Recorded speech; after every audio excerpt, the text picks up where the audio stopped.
Black Rifle Coffee, baby. Breeding fuel.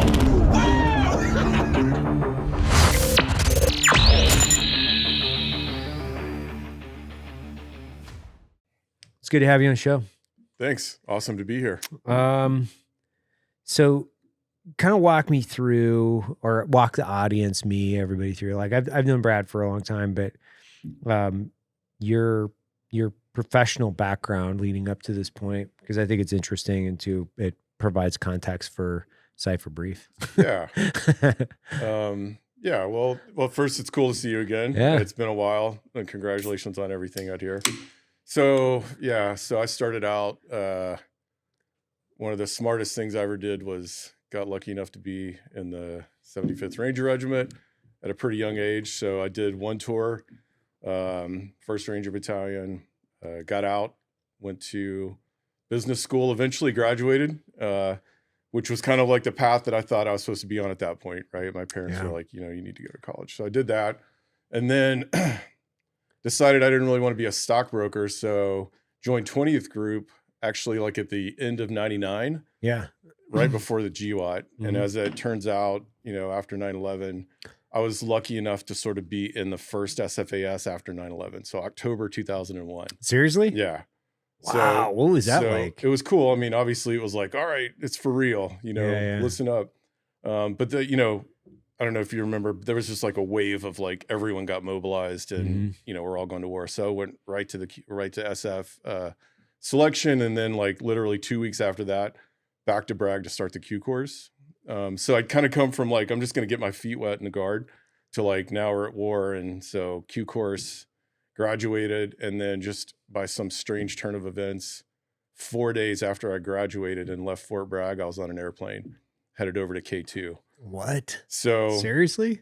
Just by virtue of the fact that we were all mobilized, right. And it was a really unusual series of events. But so landed in K2, Uzbekistan, when Robin Sage was still pretty fresh, in my mind.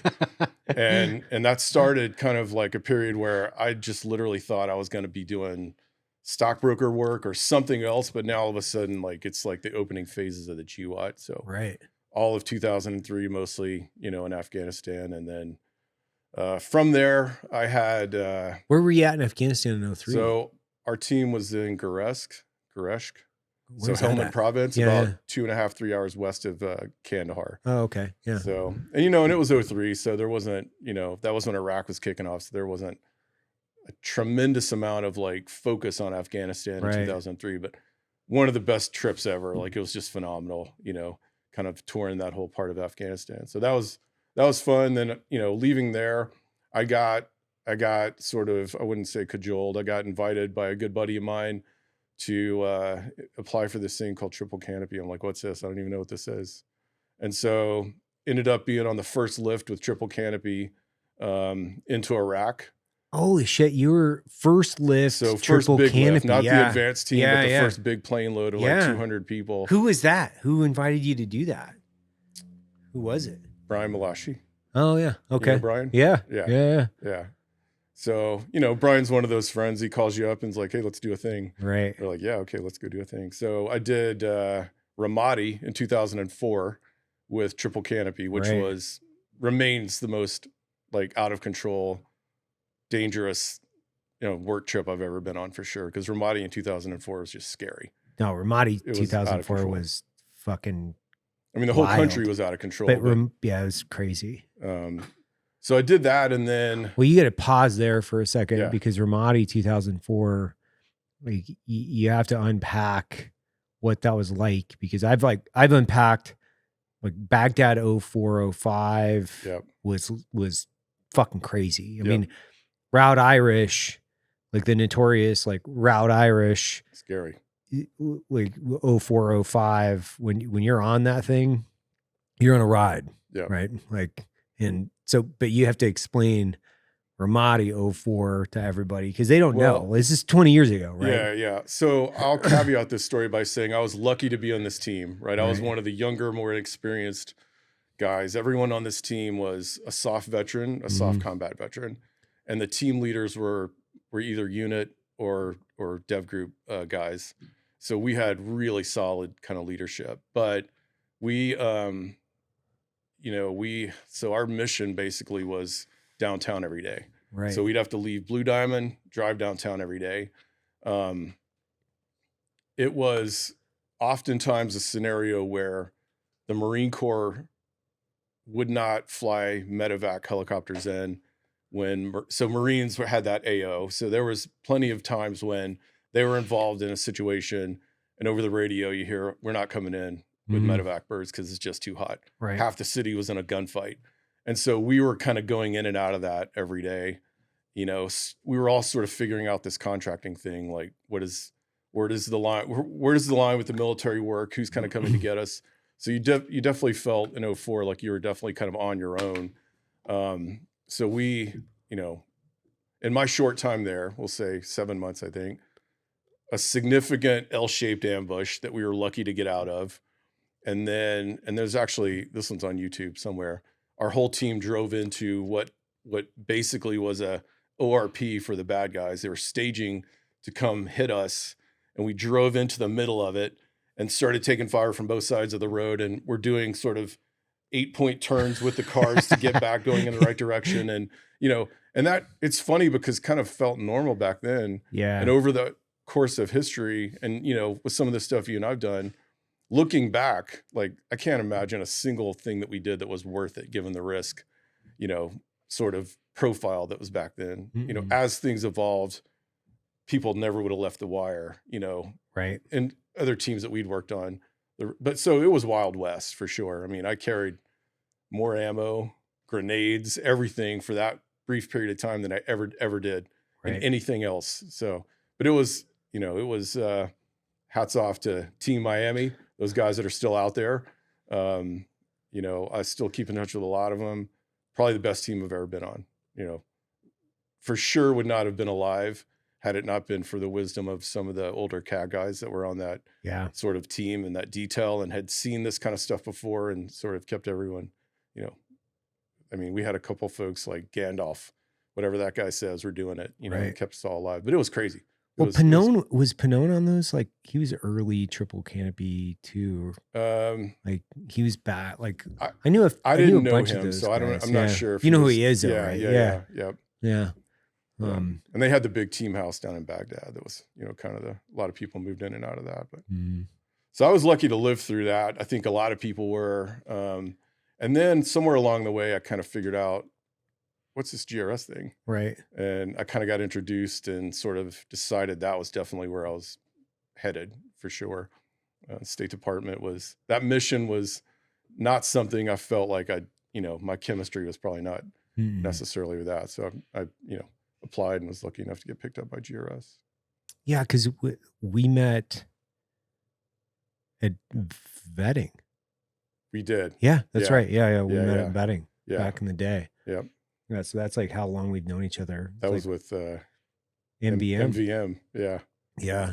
There's probably people right now going, "What's MVM?" Yeah, exactly. They were just, there was a combination of characters out there that were contracting entities for GRS back in the early 2000s, and MVM was one of them. It's like a feeder into that. Yeah. I don't even know if they're still around. I don't think so. Yeah, because I think they kind of like did their thing for a certain amount of time, and then most of those guys moved on to do other things. There's a new crop of companies, I think, or some of them new that are still out there. Yeah. Well, and then you were there for how long? Because you went from there to B-Dub, but I can't remember, because I mean we kept in contact, but I couldn't remember. So I deployed, I think, for maybe a couple of years, and then just kind of needed something a little bit more stable, or so I thought. So I ended up getting hired at Blackwater probably around mid 2006 as an instructor, just on the range, which was, at the time that was awesome as well, because Blackwater in 2006, I think we were probably pushing about 1,000 students a day through that facility. What? Are you serious? Yeah. And there were plenty of 7-day weeks, and we had you name the government group that was down there and a lot of the military folks. And so it was and it was still kind of on the ramp up too, Yeah. with, in the GWAT, sort of writ large, but then also a lot of the other entities that were kind of forming. And so I was lucky enough to be, I think I barely made the shooting test, pass the shooting test. Jason Falla and Kyle DeFore were my Kyle. two sort of interview, guys, and they were gracious to let me come onto that team. And man, that was fun. I mean, 6-7 days a week. It was just exhausting, but probably shooting 500 rounds a day, and getting to shoot in front of some really good people, just on the students that came through there. Right. So that was fun. That was a lot of fun. But I always sort of kept, through that time, I kept my obviously foot in the GRS game as well. Mm-hmm. But that was fun. That was a fun experience. Well, when did you kind of move from like range guy to more management? What year was that? Yeah. I raised my hand. Someone said, I don't know, it was a couple of years after I got hired. Mm-hmm. Hey, we're looking for a program manager. Mm-hmm. I was like, okay, let's talk. And that ended up being like probably just one of those decisions that you made, not really considering what that could turn into. But, I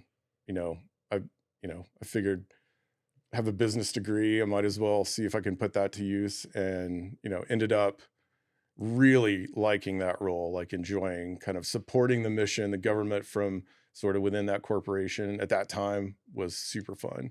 And it also served to kind of broaden my perspective a little bit beyond, okay, the only thing I care about is front sight and what's on my gun and, my own personal performance. So now I've got to think about like huge contracts, and I've got to think about like, dozens and hundreds of people and what's coming over the horizon. So it really served to kind of broaden my perspective on, I guess that would be the equivalent maybe of like staff time in the military or something. So that was fun. That was great. And again, I mean, we were just doing so much work. It was intense, and there were, not many days off, and we were losing people overseas, and there was, the war continued to go on. And so being able to support that from the United States on the corporate side was probably one of the best experiences ever, just in terms of what it taught me. Yeah. From I think, the private military, the private military, what do they call them? PMIs, or what are the corporations? PMCs. PMCs. Yeah. Like, there's kind of like this debate or ongoing dialogue, and has been for 20 years, whether the ethics and morals associated with the contract military, and it would be interesting to get your perspective on that, because obviously I have my opinions. Everybody has an opinion. Like, opinions are like assholes. There's plenty of them around. Yeah. What are your feelings and perceptions on that? Well, I guess first off, there's not a one size fits all answer, I guess. Yeah. There was, different sort of programs and contracts and, missions that you supported. I will say that for the most part, certainly for the things that I was involved in, we worked very, very close with our, government counterparts to ensure that everything was done correctly by the law, and, weren't going to get in trouble and raise attention. Right. I think, and I'm sure this relates to the business world as well. If you look back at kind of when something starts and it grows, there's a period when it's forming and you're a little bit more out of control. And, over time, kind of things normalize. I feel like that's kind of what happened with the industry. Mm-hmm. Early on, there was a lot, there were cowboys, there were things that were going on that were perhaps not sanctioned by the government or whatever. But, I'm proud from my role, certainly at Blackwater and every other iteration of that company and all the other companies that we knew, of the role that they did. And it's hard to envision the government being able to kind of support the missions that they did without the contracting footprint that was there. It's something that it's coming up in Ukraine, for example, right now. The lack of contracting support from Western countries is a hindrance on them being able to maintain helicopters and gunships or armored vehicles or things like that. So I'm proud of the role that I played and everyone played on the contracting side. It certainly had its mistakes, and it had its, I think there were players that maybe didn't quite understand where the rules were all the time, and some on purpose, maybe some not on purpose, kind of violated some rules. I don't think, I certainly never saw anything that I was a part of that worried me. And I think, like you said, everyone's got their opinion on this. I think looking back on Iraq and Afghanistan, a lot of lessons learned on both the government side and the company side on how to do it better. But a lot of rush to judgments on some of the big incidents that happened out there over the years. And from, if you were on the ground, things are complicated, certainly in Iraq.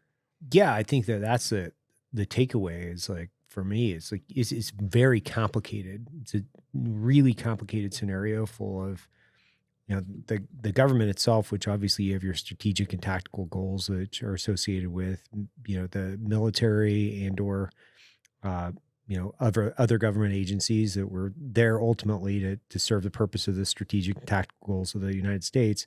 And then you had allied forces, then you had, Iraqi there, they also had very specific goals and sometimes they were directly aligned or misaligned depending. But it's super complicated. It's not just like black and white. There's a lot of gray associated with these things. Like whether you like it or not, it's part of the American history as far as like those wars are concerned.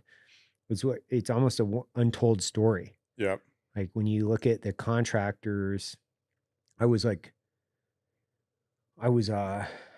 remember where I was. I was actually in some fire base somewhere and I was talking to one of the Berets that was working for, and I was not a contractor at the time. I was working like as, for the government. And I was talking to, it's like Pilgrim or one of those like, and he was telling me that they were doing like convoy escort, convoy protection and up armored 350s. And we used to call them the Dumb and Dumber mobiles. You remember those like fucking pink painted up armored 350s with boxes and the guns in the back. And like, they just looked like some shit from Mad Max. It was like crazy. Yep. He was telling me that he had been hit 30 times that year. Like they had been fucking smashed with IEDs. He changed out 30 different F-350s. Yep. And I was like, so you've been blown up 30 fucking times. And he was like, yeah, 30 times. Yeah. And he was on his way out like for vacation and then coming back. And I was like, holy crap. I saw one of those F-350s being pulled in front of me one time with all the doors missing. It had been on fire. And I was just like, oh my gosh. Why? I don't know. I mean, I remember that specific mission thinking like of all the crazy stuff out there, that's got to be the worst. It was crazy. I mean, and you think about the subcontractors and the different contractors that were associated with like the pipelines, for instance. Yep. And I would sit down and like have these conversations with like different folks. So you might have like a cross-pollination of people from all around the world that are working there, from like South Africans to, Nepalese to Brazilians to you name the country that were associated with some of these companies that were there. And like the guys that were protecting the pipeline, they were a subcontracting entity through like a Kuwaiti company. Yeah. And those guys were in gunfights every day. Yeah. Like every day they were in gunfights, like every day. And that's part of the history that's not really been talked about a lot either. And there were tens of thousands of those people. Yeah. Over there. Like the Fijians, you remember like pulling in and you're like, I remember pulling in the first time and like there were Fijians guarding like some facility out in the middle of fucking nowhere. And it's like, what? The Fijians are here. Like who else is here? A long way from home. This is like a long way from home, man. And they were everywhere. Like you name the far-flung fire base to downtown Baghdad, you name it. And there's like all countries from internationally. And then, I mean, of course, right, depending on how contracts flow and then who's being, the main, and then you got subs and then all these different entities that are kind of plugged into the overall architecture. It was super fucking complicated. It was complicated. And then the other factor that I still remember to this day was the frequency with which, the conventional U.S. military would rotate in and out. Yeah. And so in the midst of this environment, then you've got, a lot of super young people that have just gotten there and then they're on fairly short tours And I just remember like talking to a lot of them and the level of kind of like disorientation for them, 20-year-old, 18-year-old kid coming over from the Army in the midst of all this. It was truly a complicated environment. Like it was like mind blowing too, because these guys were flying in on like Iraqi air, right? They were flying in on commercial planes, and it was so strange to me because I didn't understand that aspect of how you even get into country. You're getting to work in a war zone on commercial air through like Iraqi Airways. You're landing at Bayap, which used to be Saddam International Airport. Now it's Baghdad International Airport. They're coming to pick you up and take you to work via armored convoy, whereas like everything everything we did was either like government and or military air, right? We didn't really rely too much on commercial unless we were just getting into the AO. Yeah. Like, it was wild. It's like a totally different mentality. I'm like, you flew in here on Iraqi Airways? Yeah. I bought my own plane ticket and like flew in. Yeah. What? It was insane.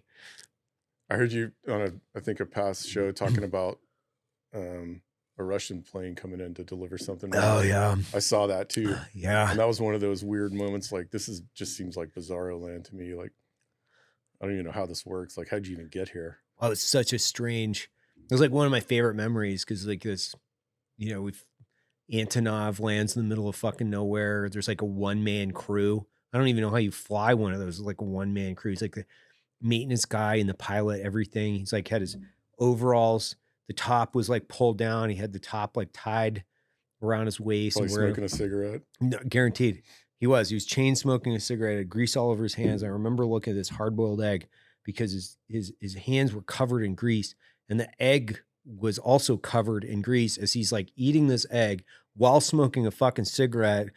It was like the single most disturbing yet interesting thing I'd seen was just this fucking crazy Russian flying into the middle of nowhere, eating a hard-boiled egg while smoking was so gross. Yeah, happy to be there. Yeah, super happy. Probably like taking a couple of shots of vodka, ready to roll, out of there.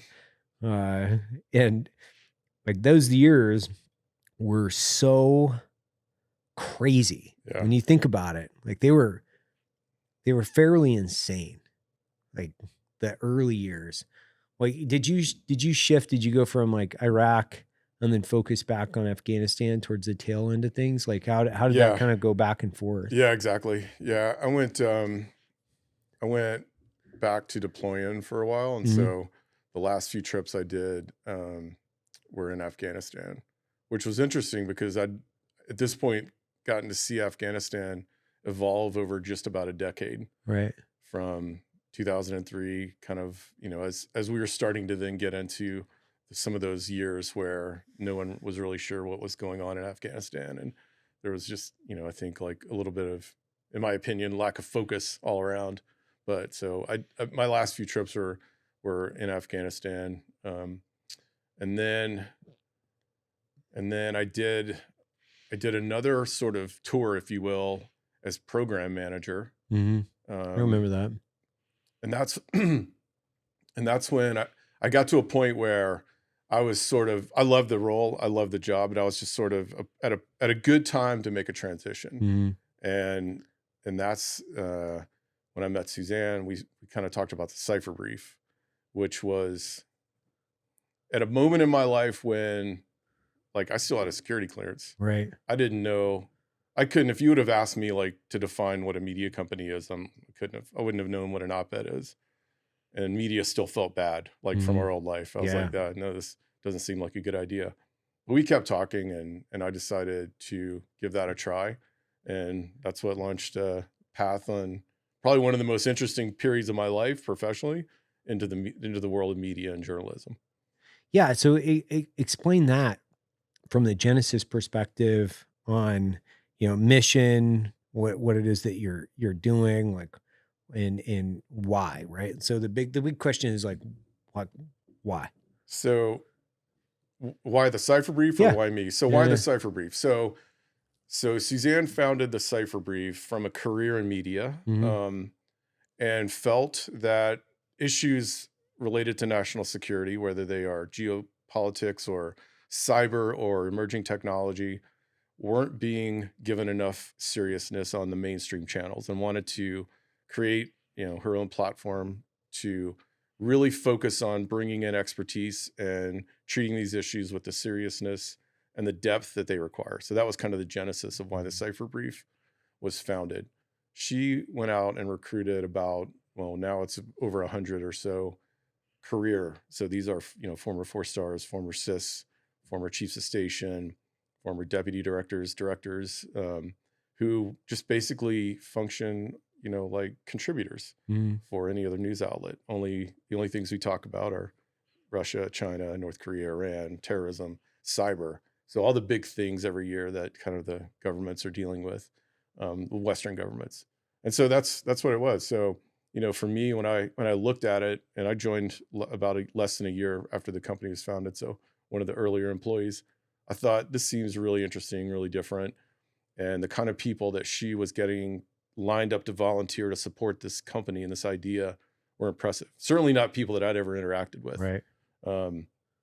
And so I came over initially just sort of in an idea, like I'll just kind of do program management stuff and help manage people. I remember sort of laughing, like my one rule is like, don't ever try to make me interview anyone. I'll never want to be a journalist. I don't know anything about that. And so I think that lasted about 2 weeks.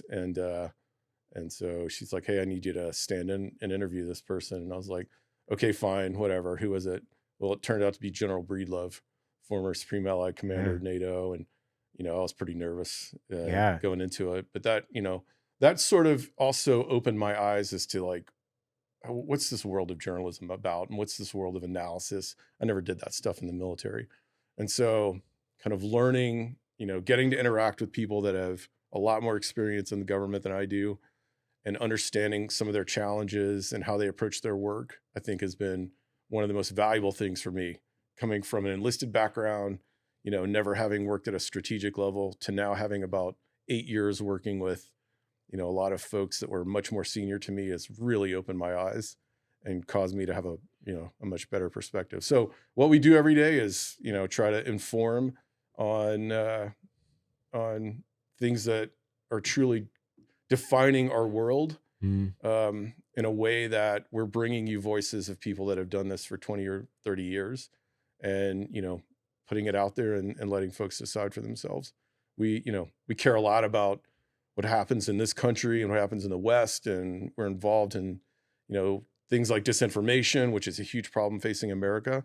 So we're working hard to kind of be a voice of reason, nonpartisan voice of reason on some of the world's most difficult, challenging, scary problems. So that's what we do every day. Yeah, I mean, there's so many questions, because when you think about what you just laid out, China, North Korea, cyber, AI, like there's really big topics in there, and they're like very complicated. Mis or disinformation, I think, in the information war is real, right? Yep. It's constant, and it's persistent, and it's being engaged internationally by some of our most strategic foes. So, like, from your analysis that you've seen, like, who are the big actors in participating in this?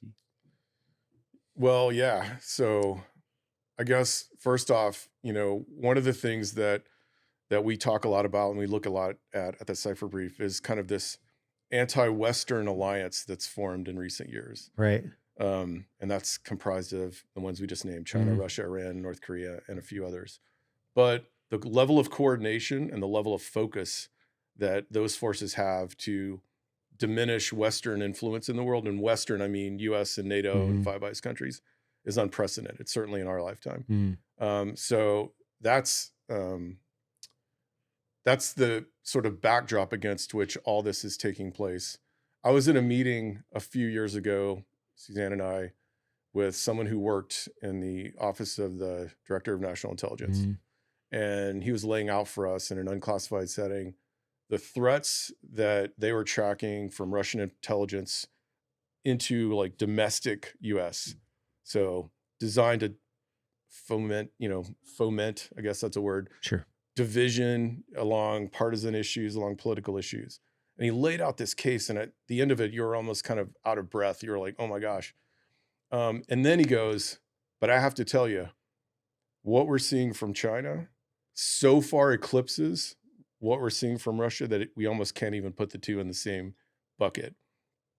The level of money, the level of human investment that they are putting towards interfering with, influencing American domestic is nothing like anything we've ever seen. Wow. And that was at a time when other people, such as the FBI director, were, saying things like we're opening a new China-related investigation every 12 hours, I think, Right. something like that.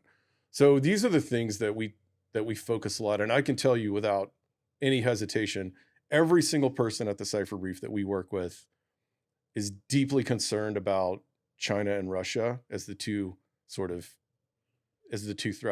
But the thing with China is we stand a real chance of losing our position in the world to China in a way that doesn't appear with Russia. Right. And we're talking now about things like emerging technology. We're talking about China's goals to kind of dominate the planet in very practical ways, such as currencies and others. So these are the things that a lot of the folks that we work with at the Cipher Brief every day spend a lot of time thinking about. And, we're facing real challenges to American influence. And I'll just say that while the Cipher Brief, we're nonpartisan, so Sure. we don't support any political side. We try to present information down the middle. We do present people that have opinions. And I am very pro-Western. I'm very pro-American. I don't want my children, growing up in a world that's under anyone's influence other than America's. Right. And that's where I come off at. So we very much care what happens, to the US and in Europe. And it's difficult sometimes to watch, my family, friends, others that are kind of focused on things that are really close to home and are really important. But if you look back at what's happening in the world, we're facing a lot of pressure. And we've got to get this right, or the world that our kids are going to inherit for the next 50 years is going to be a lot different. Yeah. Do you think that from your perspective, do you think that the American, I don't know, even if it's like intelligence, because I that's not necessarily the correct articulation, but it'd be a combination of mechanisms to combat it. Do you think that they're prepared to do it? Do you think that they're focused on it? Or do you think that they're not really focused on it and they couldn't be like they're being influenced in partisan ways that are interfering with, I would say, the evolution and the tactical execution? Well, you just laid out the billion-dollar question right there. I think if I had an answer to that, Right. I'd have a good book. Yeah. We've seen a lot of focus over the last 5 and 6 years on things like emerging technology with the military. So, for example, what we're seeing play out in Ukraine, drone warfare has fundamentally altered, the character of warfare. Maybe not the nature of warfare, but the character, I think, is how folks would describe that. It's causing things like people's ability to move around the battlefield now has been changed by kids sitting back, flying very cheap and expensive drones and being very effective at targeting enemy forces on both sides. Right. Russia's doing it, Ukraine's doing it. That's an area that the United States just simply hasn't invested enough in over recent times. So our drones are magnificent, they're big, but we haven't invested a lot in the small tactical drones. That's something that we're playing catch up on. I just saw an ad the other day or announcement that Army Special Forces has created a new drone course for young guys coming through the pipeline because, there's a talent gap there and there's a resource gap there in America, and we're watching what's happening in Ukraine. So I think, to answer your question, there's a lot of focus on it. I think there is a ton of investment, but, as you and I know, government moves slow. Yeah. And sometimes we don't move fast enough, on problems that aren't right in front of us or problems that we haven't experienced yet.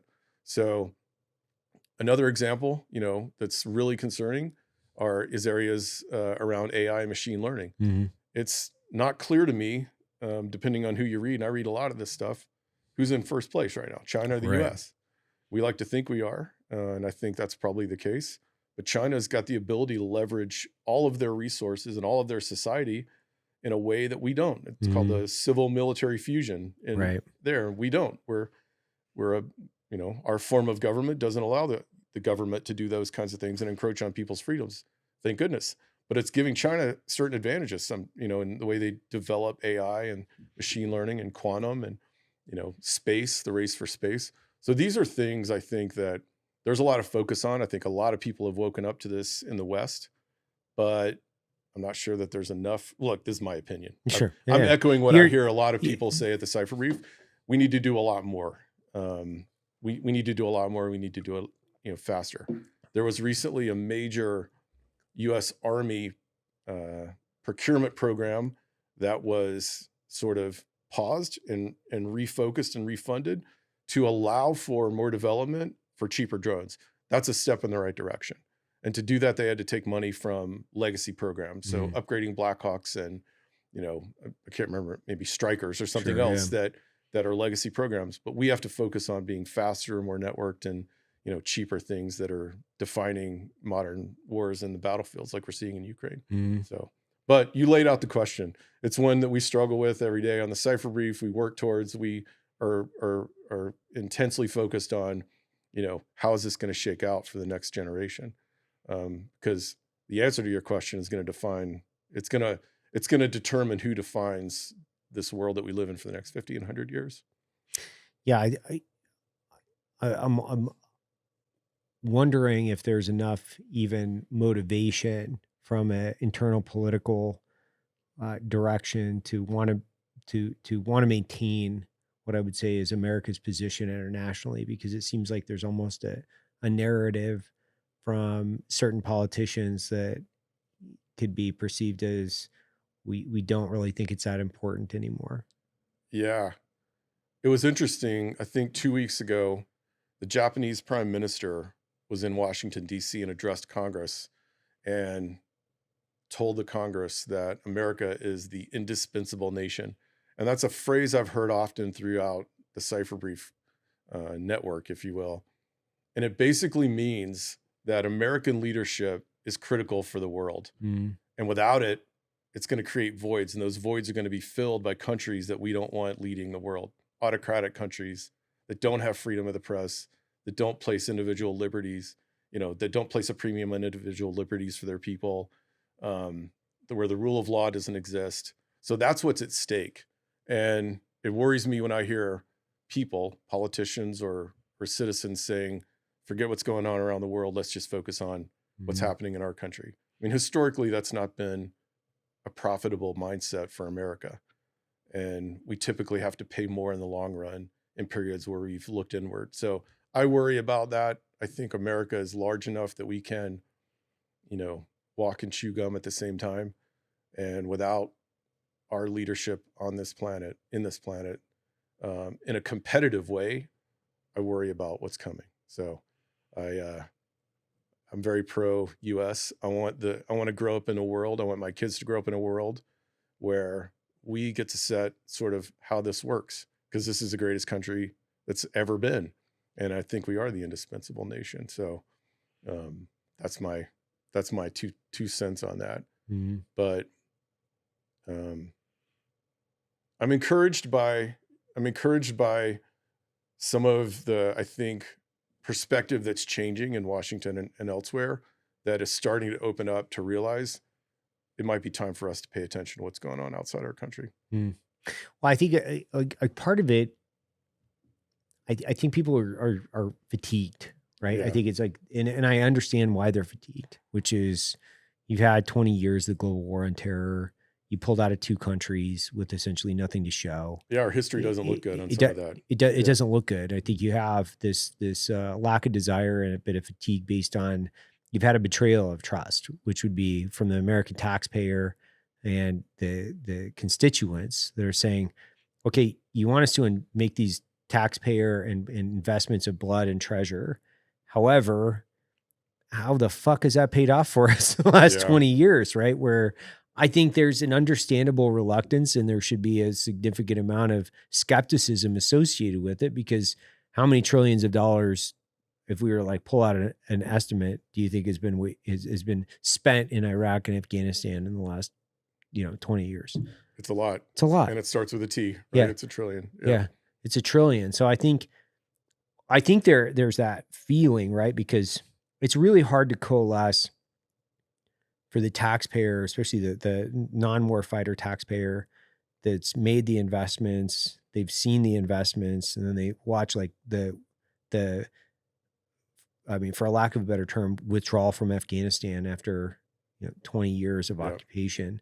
And then they're stepping over homeless people that are, ODing on the sidewalks of their cities that they grew up in, that they love. And they're like, well, we just spent a bunch of money in Afghanistan because you guys said that this is a really good opportunity for us to stabilize the region and, defeat terrorism and the Taliban. But then like we went through this rampant opioid crisis and we didn't make investments in infrastructure.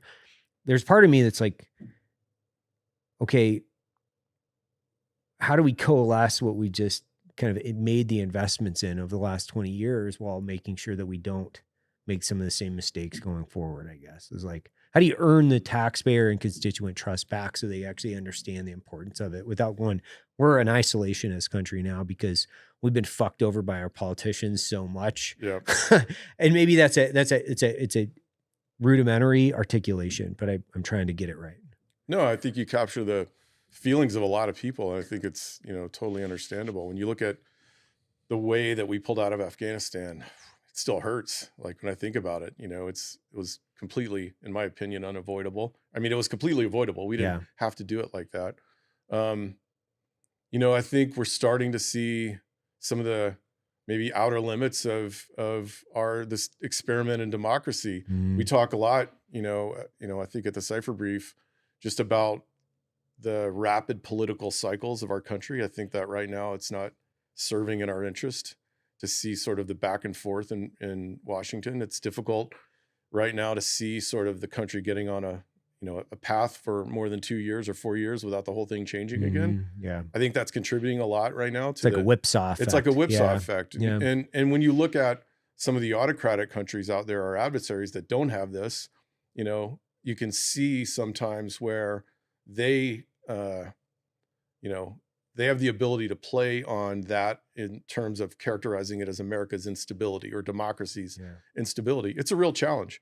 I think going back to foreign influence in our country, we've got to figure out a way to kind of come to terms with this in a way that does not feel like propaganda from our own government. And we've got to figure out a way to arm people with body armor so that they can grow up in a world and learn how to discern what's true, what's false, what's good, what's bad information. That's one thing I think about a lot. Mm-hmm. We've got to have good leadership in this country. We've seen, I think, I'm not a political person. We've seen an erosion of, I think, what I would define as just good leadership over the last period of time. And I think a lot of people are worried about that. And I think if we don't solve that, we're going to continue to have these fractures. But I think we've got to figure out a way to your point, communicate to America's taxpayers and citizens, we have to continue making investments in this world. Despite the fact that we've screwed some things up royally in recent times, we've got to learn from that and go forward. And if we can't, I think we're going to live in a much more dangerous, much more fractured world that's going to pose economic challenges to our country that we can't even fathom right now. Right. So that's where I worry about. But everything you just laid out, these are issues that people are talking about right now, and it's totally fair and it's totally understandable. Well, I think part of it is, if you truly try to live in a free speech society, right, which is, a country, and balancing free speech with a international, foreign, and ultimately negative or strategic negative influence while leveraging one of your greatest strengths. Like that's the balancing act, right? Which is how do you maintain an open and free society that really holds, the First Amendment and free speech as one of the highest, in the highest regard and protected at all cost, while at the same time protecting against outside and foreign investments in the manipulation and propaganda effect that they can ultimately leverage against you. It's a terribly difficult problem.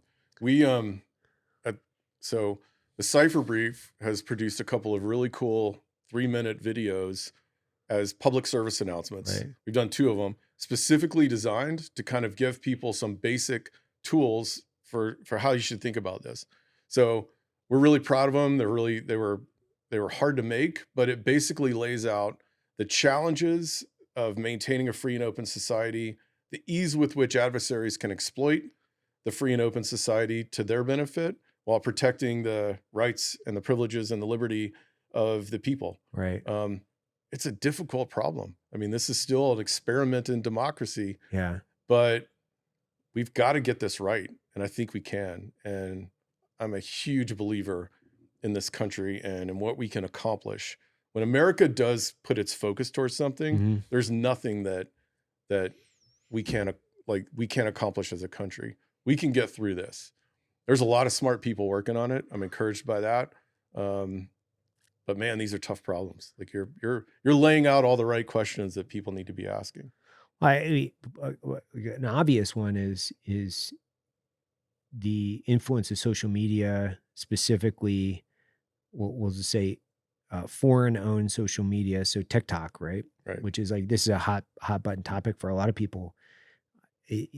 Whether they're passing legislation or however it is, I don't necessarily follow it that close to speak to it, other than I don't know if this is a good idea just in principle from a big strategic point of view, which is if we have a huge social media platform which is owned by China, if we're that naive to think that that's not being manipulated directly and then oriented and steered to directly cause divisiveness and or chaos within our country, like, dude, I got some fucking, water or some beachfront property in fucking Arizona to sell you too. Right. So Yeah. I think about this in non-political in the context of just like living in a reality of where we live. Okay. Right. China owns it. Right. Do you think that they're not going to use it to their greatest extent strategically? Yeah. Like, let's have some common sense around these things. Right. Like, so that's my question, which is, do you think that they use the platform specifically against the American population? Do you have evidence of such? So I think I'll say up front, I don't know the specific answer and the evidence, but from what I follow, there's 2 schools of thought on this. That one is, like, for example, with TikTok, the algorithm promotes content that's silly and frivolous for American kids while promoting content that's science and technology and math related in China, right? Like, so that's kind of one dynamic that's talked about. The other dynamic is the risk it poses from a CI exploitation on the back end. Now that's something from what I gather and from what I've followed, I don't think we have evidence to suggest that they've done it yet, but there is red flags that it could be exploited. Right. My thing is, whether it's TikTok, whether it's China, the investment China has made in Hollywood, whether it's China owning property in America, I don't know why we can't kind of be a little quicker on this before we get ourselves into a situation where it takes Congress acting and, now it's become like a really bad problem. I feel like there's probably some improvement we can do there to be a little quicker to stop these things. Like, obviously, common sense says massive, like the most popular social media app in this country might not be a good idea for it to be owned by China. Right. Like, we should have figured this out before now. Yeah, it seems fairly obvious, right? It's a very, very obvious thing, which is if you live in a world where you don't believe that the foreign actors, regardless of country, so I don't really give a shit if it's like Australia or Nicaragua or Brazil, if it's a state-owned and or the ability to have state control over a piece of technology that has direct access to the American population, if you're that naive to think that they're not using it or won't use it. Yeah. Like, it's just like, dude, wake up. Like, like this is like, it's just kind of laughable. And I'm not meaning to be like derogatory towards anyone, but it's definitely something that people should kind of open their eyes to and just live in reality, because I think it's easier for us to accept that and then combat against it and come up with things that actually work versus pretending that they don't exist. Yeah. Like, what is this thing I used to always say, right? Where you're training dudes, you're like, hey man, pulling the sheets over your head doesn't make the boogeyman go away. Yeah. Like, it still fucking exists. Yeah. Yeah. Yeah. Makes you feel better. Yeah. You know, I think that's part of it too, right? It's like, these are really complex and sinister thoughts to a certain degree, right? People don't want to think about, well, what is the actual influence on Hollywood, specifically by China or whomever it is? What is the influence? And more importantly, do you think that anybody's actually going to cop to it, even if they know it, because they're getting, massive checks written to them. So they're not going to be open and saying, I'm going to condemn the people that are writing checks to me. You just have to be open to the fact that this is happening. Yeah. And accept it as a reality, and that other people aren't going to own it. Of course they're not going to own it. They're bought, like, and whether they're witting or unwitting, that's my point. Yeah, it's like, that's right. Yeah. They might not even have the intelligence to even understand what they're doing specifically related to what their actions are. Yeah. I think, the other thing that really worries me is, we're sitting here having a conversation about these challenging things. Most people don't want to do this. Mm. Our attention spans are so short. You've got a few seconds to try to get someone's attention on social media or to get a message across. That really worries me. That's something, I'm paying close attention to with my kids. I think that, our school system in this country can do a lot more to sort of start to prepare kids a little earlier on for media, like awareness, with how to think about these things. But we've got to get to a point in our country where we're able to think more than 2 or 3 seconds about some of these things and to have dialogues. I've been taking a grassroots approach with some of my, friends and colleagues, just to say, to take this stuff on across the table, and sometimes it gets contentious, but I think that's what it's going to take. And, I think it's also important to remember that this is still America. Like, this is still a place where people want to come. Immigrants want to come here, because oftentimes their situation at home is terrible. Right. People want to invest in America. So, there is a lot of, so sometimes I certainly look at things sometimes with just a sort of national security reticle, but even I have to force myself to sit back for a moment and say, this is still America. Like, we've got to do all this stuff and figure out how to stop the threats and help our people, while still realizing people are going to risk their lives to try to come here, because it's the best country that, on the planet, with more opportunity, than anywhere else. And so that's something that I think we can sometimes lose sight of as well with our short attention span. Yeah, I think that's a well said in the context of, it needs to be, and it continues to need to be the beacon of hope, or the land of opportunity, right? Which generates what I feel is the best, most qualified people that want to come here, because they're seeking opportunities. They're seeking to, unshackle themselves from, their social or economic hierarchy, to come to a place where it's more of a meritocracy. They can build their own worth or their intelligence based on their merit. And that's encouraging, because if we protect that means we're constantly going to get the best and the brightest, because the best and the brightest don't want to be controlled. Yeah. Like, they don't want to be under the thumb of some tyrannical regime, slaving away for a big system as a cog in the wheel. Yep. They don't want that. Yep. They want to be self-actualized and then fulfilled. And they want opportunity. Yeah. And they want opportunity for their children. I mean, this is just, these are the things that America, and our closest allies hold dear in this world. And that's the thing that I think we have to continually remind, our own country, that we're the beacon of hope for the rest of the world. May not always feel like it, but, if you've traveled outside of the United States, as I know you have, and I have, we've traveled to Ukraine 4 times within almost the last year. I can tell you it's very real there. Like, we want to be independent. We want to be free. We want to be part of Europe. We don't want to be ruled by Russia. for as imperfect as parts of Ukraine are, and as far as complicated as the conflict is, with all the ramifications that exist, people there don't want to be subjugated by Russia. And I've heard that everywhere I've gone. And so these are fundamental human values and instincts. I even feel that there are plenty of people in Afghanistan and Iraq that understood this. When you really talk to them, like, people want to be free, and that's something that America has got to keep standing for. Yeah, I think that's it's a good point, which is, and I mean, I heard it. I know you heard it. Whether it was Iraq or Afghanistan, from Iraqi mothers or fathers or just regular people, we want the ability to send our kids to school and raise them within a system where they're protected and safe. Yep. And we want them to be able to go and define themselves professionally, not build a system around tyrannical control where only one tribe has complete authority, and then the rest of the tribes are essentially looked at as second-class citizens. I mean, now granted, if you're the tribe that's in power, they're like, no, we don't want to capitulate and or share. Like, we're not interested in that.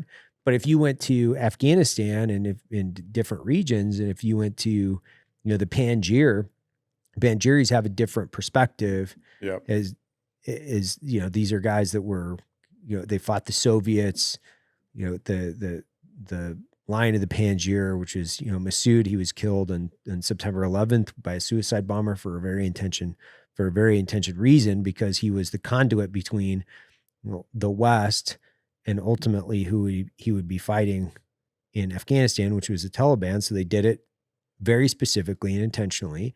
But if you talk to a Panjshiri, or if you talk to, a Hazara, which, that was a totally different tribe. The Hazaras had a different perspective than the Panjshiris, or the people that might have grown up in, Kabul or Mazar Sharif or wherever they were, and greatly dependent on tribe. But a common narrative would be, we want to define our own future. Yeah. Like, regardless of tribe, regardless of control, regardless of area, it was like, we want to be able to define our future. Yeah. So I think that's important. People don't see it. I see where we probably fucked that up from the beginning, which would be like the Islamic Republic of Afghanistan. I don't know how or who at the State Department felt like that was a great idea to start combining mosque and politics, when separation of church and state is a premise of success for our own constitution. Yeah. But evidently that was just like kind of thrown out from the beginning. Like, yeah, this seems like a good idea. Let's let them do this. Yeah. Anyway. Well, you've got me sounding like an optimist. I don't normally come off like that. Yeah, you don't normally come off like an optimist. No. I think it's interesting. I think the emerging technology piece is like I'm constantly thinking about, how we're thinking about AI specifically, because one, I see this is a problem, right? We have a very specific problem in the United States, which is we have corporations that are essentially driving some of the most advanced AI technology and evolution in AI technology in the world. These are, either publicly traded or non-publicly traded entities, where they're controlled by a board and or a CEO, and there's multiple companies working on it. And they're also trying to use this for a distinct competitive advantage that might not necessarily be completely and 100% aligned with America's strategic military interests. Right. So there's one just fracture between the USG and American corporations developing AI. Well, then when you look at foreign powers, so now you have foreign powers in the development of AI. So this becomes really complicated really fast. Yep. Because I've heard this, I heard it recently. I think, if AI poses a threat, we need to be able to basically strangle it in its crib, right? And okay, but how? Because how do we even know where different corporations are even within the development cycle of AI, and how do you even gauge the temperature as to where that is? It's complicated, right? Like, yeah. I think I'm certainly not an expert. I've listened to a lot of smart people on this, and trying to talk about baking in American values to our AI is something that I've heard over the years. The guardrails, this is something that, well, the one thing that I think agreed with is you're not putting this genie back in the bottle. Right. Like, it's out there. And so we've got to continue to develop this at a rapid pace so that we don't get overcome by adversaries. And we have to do it in a way that is safe. And I don't know how you do it. It's really hard. I'm reading a couple of books on this right now by people that are in this field. And, I think people are starting to have a clearer perspective of where those danger lines are. I don't know that yet they've figured out how to solve for them. I mean, it wasn't that long ago that a number of people, including Elon Musk and others, called for a moratorium on AI development that was, not really accepted. I mean, this thing is moving forward. I'm using it more and more in my daily life. Really? I'm enjoying it. I'm finding it's great. I think I tend to probably, if I had to pick a side, I fall down on the side of, let's not fear this. Let's not overly fear this.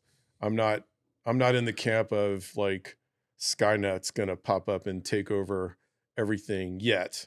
But I will say, I probably don't know as much as I need to know about it. I'm not a technologist by background. Right. But I'm starting to sound like an optimist here. I'm going to have to get my mind right when I get off this show. But I tend to think like the opportunity that AI presents is going to be one that's great for society. I can tell you that what's being talked about, in Ukraine on the battlefield is transformational. These are things I don't feel most of us would have been predicting a little over 2.5 years ago. On a recent trip, I just heard that folks are predicting that we will see our first AI drone on AI drone conflict this year. Right. Which is pretty interesting. Something we've talked about at the Cipher Brief for a long, long time. So there's that piece of it. But, I will say that, again, this country has the best talent. We have the best innovation. So those corporations that are working on this, they're doing it in an environment that doesn't exist in China or Russia or these other places. And so typically, the US government and the private sector, they've had a pretty good synergy along these areas of where the public-private sector intersection is where emerging technology. And I'm hopeful and I trust that that's going to be the case with AI. But I think we're going to have to watch this, and we're going to have to trust that really smart people. This is not something that's going to have a simple solution. No. I think, when you talk about just all the training that the military does and our backgrounds and others, I mean, how do you train with AI? Like, that's an interesting thing that I've thought about, that I think these are things that, are going to get worked out. How do you bring consumer products? I think, one of the smartest people I know on this, I asked him a few years ago. His name's Gilman Louie. I asked him, how are you going to know who wins this race? How are you going to know? He said, watch the commercial market. Whoever kind of dominates the commercial market on AI and machine learning, that'll be your indicator of which side's going to win. That was his way of trying to simplify it down to my simple, dumb brain of understanding this. But, I hold on to that. I think, there's a ton of opportunity. What exists out there in the unknowns, hopefully smart people figure it out, how to shut down the algorithm if it does try to take over. Well, I think it's an interesting problem because I think it's so complex, it's ultimately going to take the system that you built, that you're trying to solve the problem, to solve the problem. Because it's so complex. So that's from the problem scenario, I don't even know if you can solve the problem without it. Because it is so complex that you'll need AI to solve the problem of AI. So it's kind of like a chicken and the egg scenario where how do you, I mean, first and foremost, there's no way for, I think, either one of us and or our brains to be able to diagnose the problem and then come up with a comprehensive solution. Because, I mean, you and I are knuckle jaggers, one, and then two, it would take 1,000 brains, 1,000 hours to think about this problem and organize it in a way that we could execute on. And by the way, 1,000 brains organized by 1,000 hours is still several fucking years. Yeah. So you need that, but you need it in like 3 months. So how are you going to do that without something like AI to synthesize all of this and then come up with a workable solution? Yeah. Like that's the way that I look at it. Yeah. I don't know. I think Could that's be right on. Have you on the show more. It'd be good for my ego. Be like, yo, that's fucking real. I'll turn into an optimist to make some people in my life happy, probably. Yeah. Yeah. What are the things that you guys are covering that you think are interesting, just from a personal interest perspective, that like you can shed some light on? I think some of the efforts that are underway to try to bring clarity to helping people discern what's disinformation and not is super interesting. Mm-hmm. That's going to be a really, really difficult problem. But I think if we can get that right, I think that's going to be super interesting. I think the idea of this war, this conflict in Europe is something that I'm talking more and more a lot to my friends and family. I think I'm super interested, and I'm really excited to see how U.S. Special Operations have and continues to evolve over the years, and they incorporate technology into the mission. Mm-hmm. That's something that I look at a lot. I'm just in awe.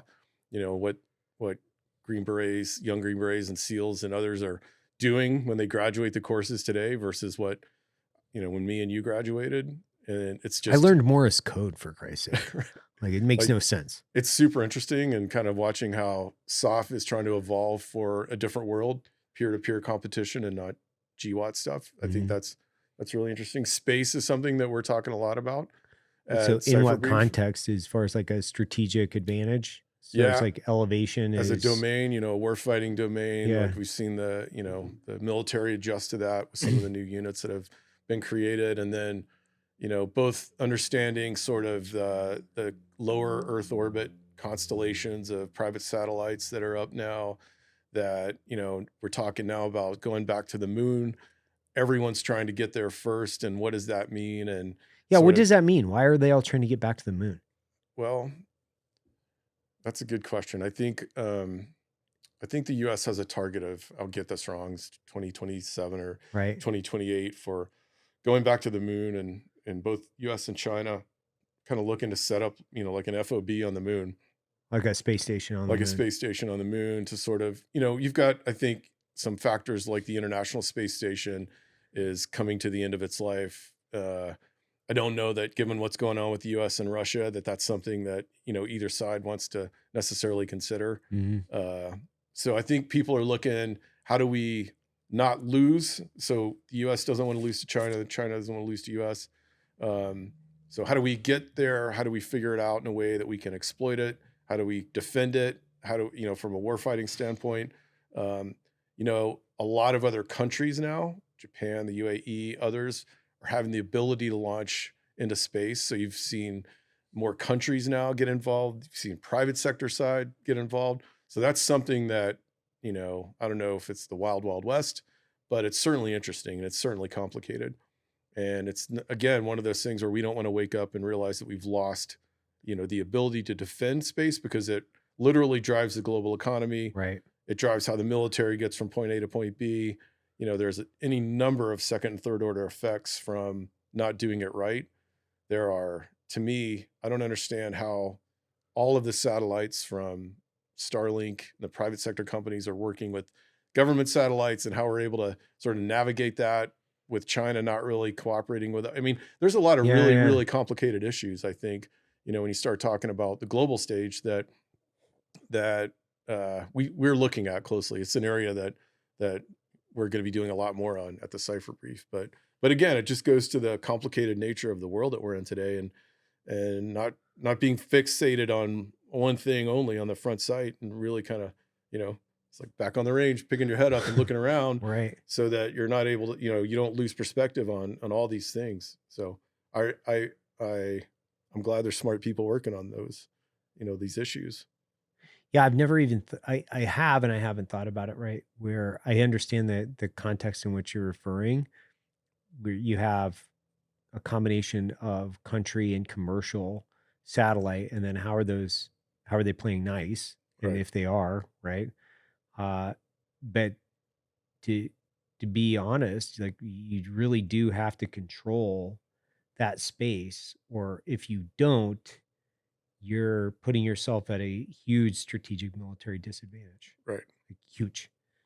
Like if you can't control it, like it's essentially almost like taking your aircraft out of the battlefield. Like Right. if you don't have fire superiority, man, it's going to be really difficult for you to carry a big stick. Yeah. So there's a lot going on. We're paying close attention to all of this. We talk to really smart, experienced people every day and try to bring their perspective just to sort of elevate all of our knowledge on these things. And the other thing too, it's like this world is just changing so fast. Everything is evolving so fast. So it's really important that it's hard to keep up, but it's really important that you keep up, because tomorrow is going to bring something totally new. I mean, whether it's a tool that you're using to grow a business or run a business that we didn't have 2 months ago or 3 months ago, and the pace of change is just something that I personally find interesting and fascinating. Yeah. How often are you guys publishing information? Is it every day? Every day. Every day? Yeah. Every day. We publish on the website, newsletters, podcasts. We're, doing a lot more on our YouTube channel, chronicling some of our trips abroad to Ukraine. And so, it's tough to keep up. Yeah, no kidding. And you say you guys are like 20? Is that right? Like 20 people, give or take a couple? Yeah. Yeah. Yeah, about between full-time and freelance. Yeah. And so are you covering not only like obviously, Europe, are you going to South America and do anything down there too? We do have plans. Yeah, we're actually in talks, now with the idea of maybe going to look at. So, I mean, I think if you look at areas of the world where really challenging problems are going on, there's always a need and there's a hunger for better information. We've certainly seen that from our trips to Ukraine. We've got thoughts maybe of what could we do in Taiwan? What could we do, and maybe somewhere along the border in Central and South America, just kind of trying to bring the way that we do information and news to some of these other issues. I think that people are asking questions about that we don't always get maybe the best answer on the TV news at night, So yeah, we're looking at taking the show on the road to some hard places. The Arctic is an area that we talk about that, now it's in play. So that's an area I think, with what's going on, I think in the Middle East, you've seen incredibly changing geopolitics in the Middle East. So I think right now the whole world is sort of in this state of change, which presents interesting opportunities for what we do at the Cipher Brief to bring really experienced voices and share perspective on these things. Yeah, it seems like with conventional mainstream media dying and then unconventional media on the rise, things like this are going to be somewhat of a necessity to getting the information across the board from, open source. Well, as objective as, humans can be, specifically related to, portraying information. But then you also have, a cross section of like op-eds and everything in the world, by the way, is like, it's so interesting. If you just like tune in to any of the channels, it's like op-ed. So it's like everything is opinion. And a lot of the people that are putting out information, it's great to have an opinion, but you got to know the source. Everybody has a fucking opinion. Yeah. But like, what type of information are they putting out? The other thing is, I think it's important from information operations. It's like there are people that are just rhetoric brokers. Yeah. They're just brokering in CPM value. It's like, how do I get as much information out there that's going to get as many clicks as possible? Right. They're not trying to get anything substantive out there into the brains of people. What they're trying to do is validate their echo chamber of information. They're trying to drive something that's as clickbaity as possible so they can get paid by YouTube for generating something that's going to be seen, millions and millions of times. No, that's right. And if you put the word breaking in front of it, it's even better. Right? Yeah, it's like breaking news or, salacious headline X. And people love, we were talking about this earlier. People love to feed their minds with candy. And it's like, it's just mind candy. Yeah. Versus, if you really dive into, if you really dive into like journals and scientific literature and things like that to try to pull out as much information as possible, you're going to have a more difficult time paying attention, but you're going to understand it. I've found it's just in the last couple of months, I've actually just been clicking and reading articles because they'll have these headlines and I'll just click on the headline because I'm like, come on. Right? Like, what the fuck? Are you serious? And I'll click on it and it's completely different than the headline. Right. It's like, the headline is like, says one thing and then you get into the meat and potatoes of the article, and the meat and the potatoes of the article are almost benign, but the headline was so salacious, like insects take over the world, and you're like, okay, I got to click on this. I got to know what the fuck is going on. And then you click on it like, oh, they're just talking about, the expansion of ant population in fucking Brazil or something. Right? It's like benign. Completely. So you just laid out the whole secret. That's what I tell people. Click on the article and read it. That's my whole secret to staying informed in this world. Right. Like seriously, it's that simple. Yeah.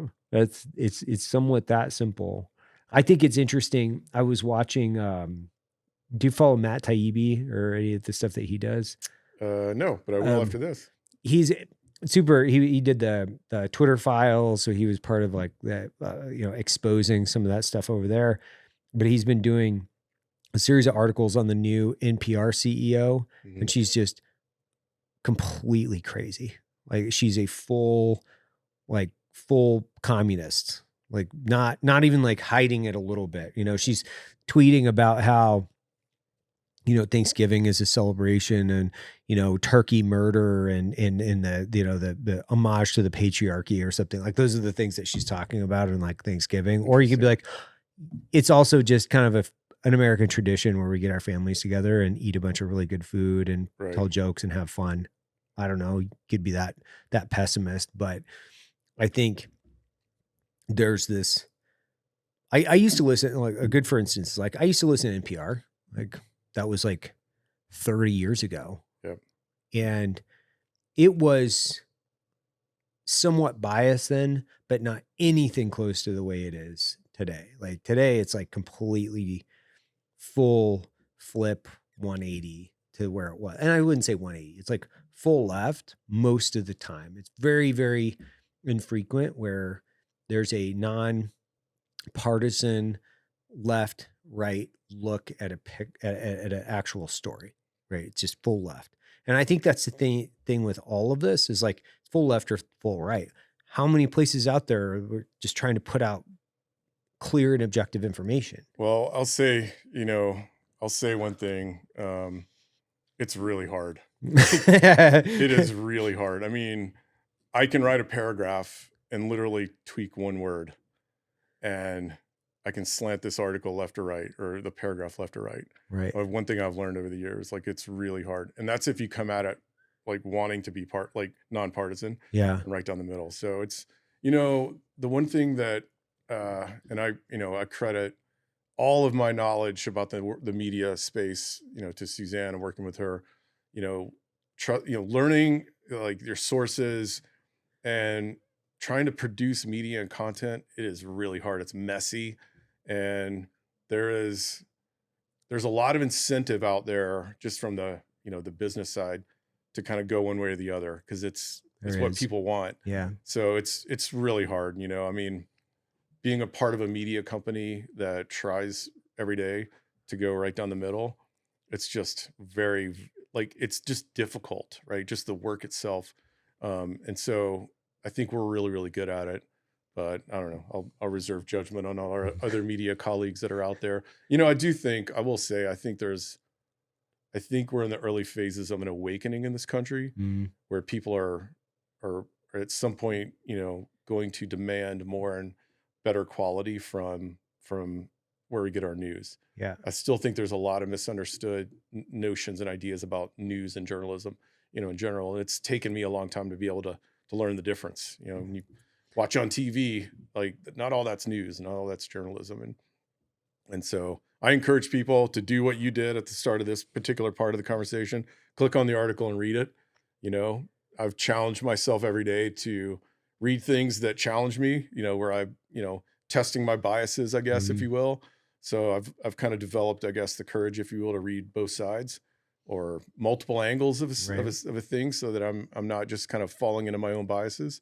And that's the best advice I have to people. Read a lot of sources, trust good sources. I mean, anyone can throw up a blog or a YouTube channel and start telling people things, right? But just understand where they are, where they're coming from, and don't be afraid to read multiple sources. If it's the way I am, if it's not something that I find to be credible, high quality, or a perspective that I find valuable to me, like I'll just discard it and move on to the next thing. Yeah, information from my perspective right now. It's disposable, right? It's just like you can throw it away like paper towels, and that's essentially what you have to kind of think about. It's like there's so much information, and the world is just awash with like non-substantive, either false misrepresentation and or non-valuable information. So it's like your job is to go in and try to find these credible, objective pieces of information to make good decisions and or have an opinion. So when you go into the voting booth and or when you're talking to your family at the dinner table, you can go, no, actually, I think that, this. I've tried really hard over the last, I would say 6 months, just to try to understand AI, just like get somewhat of an opinion, formulated opinion that's non-bias. How do I look at this? How do I explain it to my family? And really, how do I prepare my kids? Right. Like, how do I prepare my kids for this in a way that's beneficial for them? So I've tried to treat it as I have to educate myself so I can prepare my kids. Yep. If I bury my head in the sand and I pretend that it doesn't exist, it will create a bigger problem for me later in life. Yeah, agreed. Yeah, I totally agreed. Yeah. Or how does it impact my business? Right. Like, that's another thing. Yeah. I mean, we want to make sure that we're not surprised by something that, is an advantage that we could have had. But I totally agree. I mean, how our kids are going to be dealing with this world and the technology and the complications is, I think they're going to do all right in the long run, but man, it's complicated. There's a lot of stuff we didn't have to deal with when we were growing up. Yeah. So I talk to my kids all the time about that. Yeah. We're constantly talking about it. My wife and I are talking about, well, the kids will get flip phones. That'll be their first phone. Yeah. They're not even going to get smartphones. Yeah. They're going to get flip phones. I'm like, yeah, but you're going to be the cool one in high school. You're going to have a flip phone. Yeah. That's retro, dude. It is retro. Okay. Yeah. Retro. But you're not going to have smartphones. Retro's in. Mike Tyson's going back in the ring. Yeah, exactly. Yeah. I hope so. Yeah. Right. I can't wait to see it. Well, Brad, thanks, man. Thanks for stopping by. Check out the Cipher Brief. Where can they find you? The cipherbrief.com. Cool. From there, you can get to all the rest of our stuff. And awesome. Drop us a line. We'd love to hear from everyone. And thanks for having me out here. Sweet. Great to see you. Appreciate it, buddy.